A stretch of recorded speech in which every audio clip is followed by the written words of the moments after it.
नमस्कार दोस्तों, स्वागत है आपका मानवा द सीक्रेट रूम में। आज मैं आपके लिए बहुत ही अलग और रहस्यमय कहानी लेकर आई हूँ। असल में ये कोई मूल रूप से मांगा नहीं है, ना मानवा है, लेकिन इसकी स्टोरी मुझे इतनी ज्यादा दिलचस्प लगी कि मैंने इसे मानवा स्टाइल में प्रेजेंट करने की कोशिश की है। इस वीडियो में आप देखेंगे कि एक ऐसी डरावनी विसल की कहानी जिसे बजाते ही इंसान अपनी मौत को बुला लेता है। तो अगर आपको डार्क, मिस्ट्री और हॉरर स्टोरीज पसंद है तो इस वीडियो को आखिर तक जरूर देखिए। तो चलिए शुरू करते हैं आज की कहानी। विसल एक हाई स्कूल के बास्केटबॉल मैच से होती है। मैच काफी टफ और क्लोज चल रहा था। हाई स्कूल की टीम उस समय पीछे चल रही थी और गेम खत्म होने में लगभग 40 से 45 सेकंड बाकी थे। ऐसे तनाव भरे पल में टीम का एक खिलाड़ी सामने आता है, मेसन रेमोन, जिसे सब लोग उसे उसके निकनेम हॉर्स से जानते हैं। मैच के आखिरी मोमेंट में वो शानदार तरीके से एक 3 पॉइंटर शॉट लगाता है और उसी के साथ हाई स्कूल की टीम हारते हारते अचानक से जीत जाती है। मैच तो वही हाई स्कूल जीत जाता है, लेकिन यहाँ एक अजीब चीज बार बार दिखाई देती है। पूरे मैच के दौरान मेसन को एक जला हुआ भूत नजर आता रहता है जो लगातार उसे घूर रहा है और धीरे धीरे उसकी तरफ बढ़ रहा होता है। इस डर की वजह से मेसन की हालत काफी खराब हो जाती है। मैच जीतने के बाद जहाँ बाकी खिलाड़ी सेलिब्रेट कर रहे होते हैं, वही मेसन बिना किसी जश्न के सीधे लॉकर रूम में चला जाता है। लॉकर रूम में उसकी घबराहट साफ दिखाई देती है।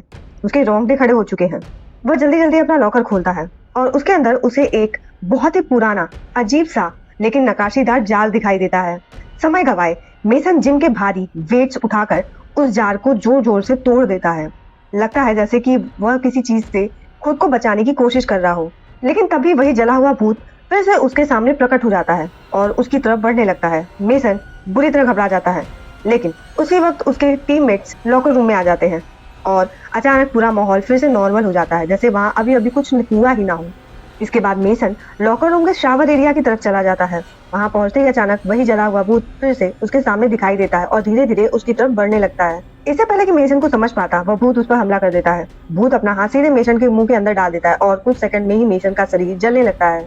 मेसन डर से तड़प रहा है और देखते देखते पूरी तरह से जलकर खत्म हो जाता है।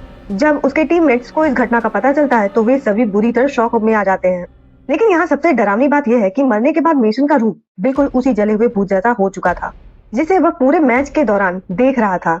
यानी ऐसा लग रहा था कि जैसे वह खुद उसी चीज में बदल गया हो जिससे वो डर रहा था।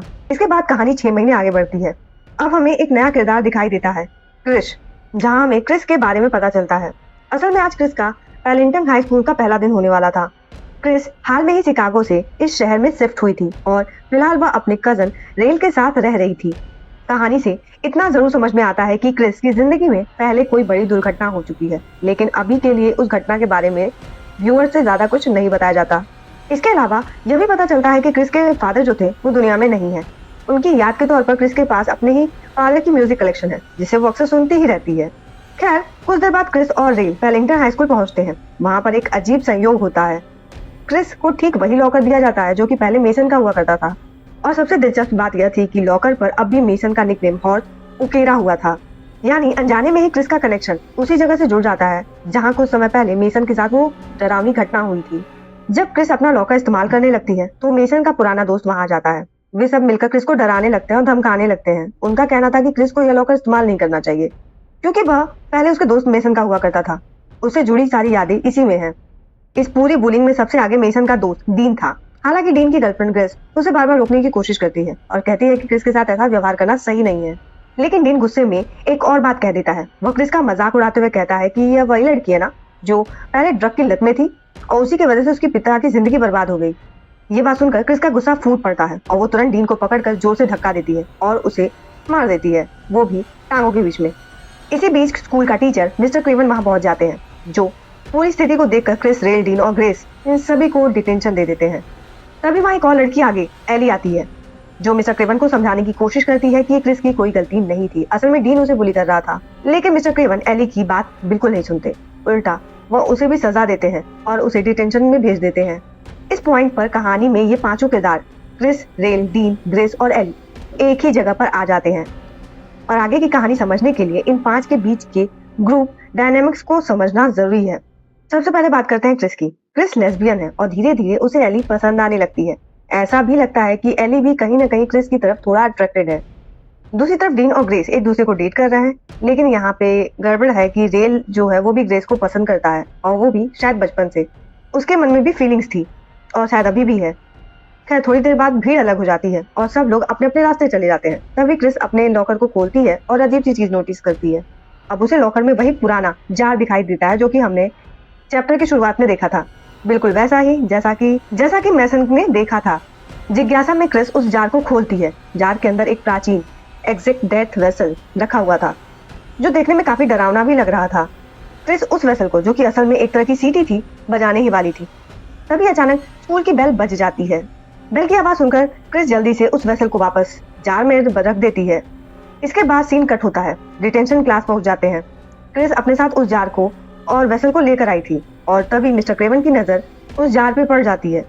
मिस्टर क्रेवन उस अजीब सी जार को और उसके वेसल को चेक करते हैं। उसे देखकर वो बताते हैं कि यह शायद किसी पुराने दौर की चीज हो सकती है, लेकिन वो पूरी तरह से इसके बारे में नहीं जानते थे। अब विसल पे 2 शब्द उकरे हुए थे, काबा एक्सेल। इन शब्दों का मतलब होता है समंदर डेथ, यानी मरे आत्मा को बुलाना। यह बात साफ थी कि उस विसल की जो ऐतिहासिक वैल्यू है वो काफी ज्यादा हो सकती है। यही सोचकर मिस्टर क्रेवन उस विसल को और जार को अपने पास रख लेते हैं, ये कहकर कि ये स्कूल में मिला है तो ये जो है स्कूल का है और ये वहीं की संपत्ति मानी जाएगी। खैर डिटेंशन क्लास खत्म होने के बाद जब सब लोग घर जा चुके थे तो मिस्टर क्रेवन अकेले में बैठकर उस विसल के बारे में जानकारी खोजने लगते हैं। ऑनलाइन ऑक्शन वेबसाइट पर जाकर अंदाजा लगाने लगते हैं कि ये जो विसल है उसकी असली कीमत कितनी हो सकती है। वहाँ उन्हें इस तरह के कुछ विसल दिखाई देते हैं जो करीब $35,000 तक बिक चुके थे। यानी दोस्तों आज भारतीय रुपए में देखें तो इस विसल की कीमत लगभग 30 से 35 लाख रुपए के आसपास बनती है। इतनी बड़ी रकम देखकर मिस्टर क्रेवन काफी खुश हो जाते हैं क्योंकि वो सोचने लगते हैं कि अगर वो इस विसल को चुपके से बेच देंगे तो उन्हें अच्छी खासी रकम मिल सकती है। इसके बाद विसल की हालत चेक करने के लिए वे उसे बजाकर भी देखते हैं। जैसे ही वो इसे बजाते हैं एक अजीब सी चीख जैसी आवाज निकलती है जिसकी तीव्रता इतनी ज्यादा होती है कि कमरे का शीशा भी टूटने पे आ जाता है। इससे साफ हो जाता है कि विसल अभी पूरी तरह से काम कर रहा है, यानी इसकी कंडीशन अच्छी है और उसके पैसे भी अच्छे मिल सकते हैं। उधर दूसरी तरफ क्रेज डिटेंशन में आए सभी स्टूडेंट को अपने घर पूल पार्टी पे बुलाती है। अब ये एक छोटी सी पार्टी होती है, कोई बहुत बड़ा नहीं, सब हैंग आउट करने वाले थे। हालांकि क्रिस अभी इस बात को लेकर श्योर नहीं थी कि वो पार्टी में जाएगी या नहीं। असल में मिस्टर क्रेवन ने सभी को 6 पेज का एसे लिखने के लिए दिया था, इसलिए प्लान था कि सभी लोग पूल पार्टी में मिलेंगे और बैठकर अपना एसे लिखते रहेंगे। लेकिन तभी रॉन को याद आता है कि उसकी जो रिवेंज वाली कॉमिक थी वो तो क्लास में छूट गई है, इसलिए वो वापस लेने क्लास में चला जाता है। वहां पहुंचते उसे विसल और उसकी जार दिखाई देती है। साथ में ही मिस्टर क्रेवन के लैपटॉप पर खुली हुई एंटीक बाय सेल वेबसाइट भी वो देख लेता है और वहां उसे पता चलता है कि इस विषय की कीमत कितनी ज्यादा है। बस फिर क्या था, रॉयल चालाकी से जार वहीं छोड़ देता है। जार के अंदर का विसल चुपके से चुरा लेता है। इधर बाहर क्रिस बेसब्री से उसके लौटने का इंतजार कर रही होती है। तभी क्रिस के पास नोवा नाम का एक लड़का आता है जो खुद को पिछले 4 साल से चर्च का यूथ पास्टर बताता है। शुरुआत में नोवा भगवान की बातें और आस्था की बातें करता है, लेकिन कुछ ही पलों बाद अचानक से क्रिस को ड्रग्स ऑफर करने लगता है। लेकिन क्रिस मना कर देती है क्योंकि उसने अभी कुछ ही समय पहले ड्रग्स छोड़कर खुद को संभाल लिया था। मगर नोवा यहाँ रुकने वाला नहीं। नोवा कहता है कि वो पहली डोज बिल्कुल मुफ्त में देगा। तभी वहां पे रिल पहुंच जाता है और नोवा से वहां जाने के लिए कहने लगता है, लेकिन नोवा गुस्से में रिल पर हमला कर देता है और चाकू से उस पर वार करता है। इसके बाद वो क्रिस से कहता है कि अगर ड्रग्स चाहिए तो सीधा उससे ले ले और रिल को बीच में आने की कोई जरूरत नहीं है। खैर नोवा के जाने के बाद रिल क्रिस को समझाता है कि नोवा इस इलाके का सबसे घटिया लड़का है। वो खुद को चर्च का यूथ पास्टर बताकर लोगों का भरोसा जीत लेता है। चर्च में सेवा करने की वजह से माता पिता को लगता है कि वो तो बहुत अच्छा लड़का है और आसपास के लोगों से बहुत अच्छा इंसान समझते हैं, इसीलिए वे अपने बच्चों को भी वहां भेजते हैं। लेकिन असलियत तो कुछ और ही है। नोवा उन बच्चों को चोरी छिपे ड्रग्स बेचता है और उन्हें लत में लगा देता है। यहाँ तक कि कुछ समय पहले ही एक बच्चा ओवरडोज की वजह से अपनी जान गंवा चुका है। और हैरानी की बात तो यह है कि नोवा को इस बात का जरा भी पछतावा नहीं है।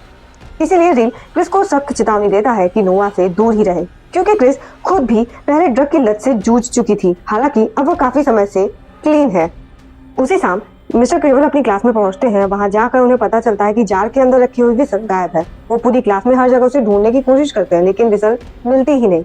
असल में वो पहले ही रिल उठाकर ले जा चुका था। अब इसके बाद मिस्टर क्रेवन अपने क्लासरूम में सिगरेट पी रहे थे, तो जो क्लीनर होता है वो उन्हें देख लेता है और मिस्टर क्रेवन को आवाज सुनाई देती है, जिससे वो सिगरेट तुरंत बुझा देते हैं। आवाज का पता लगाने के लिए वो क्लास से बाहर निकलते हैं।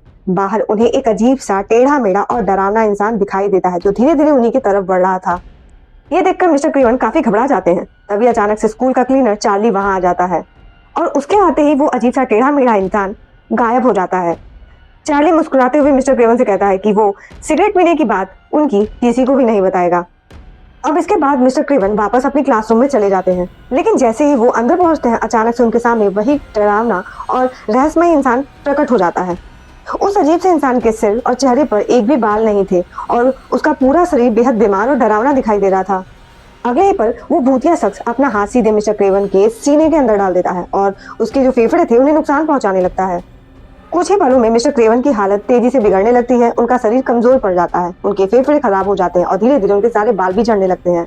हैरानी की बात ये थी कि मिस्टर क्रेवन का रूप बिल्कुल उसी भूतिया आदमी जैसा हो चुका था और आखिरकार इसी हालत में मिस्टर क्रेवन की मौत हो जाती है। तो दोस्तों, पूरे सीन को देखने के बाद एक बात तो साफ समझ में आ जाती है कि जब भी उस रहस्यमय व्हिसल को बजाया जाता है तो उसकी आवाज जो भी सुनता है उसका अंत लगभग तय हो जाता है। लेकिन सवाल ये है कि आखिर ये होता क्यों है। असल में सबसे पहले उस इंसान को एक डरावना सा फिगर दिखाई देने लगता है।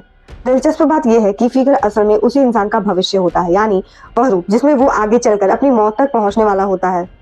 उदाहरण के तौर पे मिस्टर क्रेवन को ही ले लीजिए। वे लगातार सिगरेट पीते रहते थे, इसलिए फ्यूचर में यानी भविष्य में उन्हें लंग्स कैंसर होने की संभावना थी। ऐसे में इलाज के दौरान उनके बाल झड़ जाते। आखिरकार 4 स्टेज लंग्स कैंसर की वजह से उनकी मौत हो सकती थी।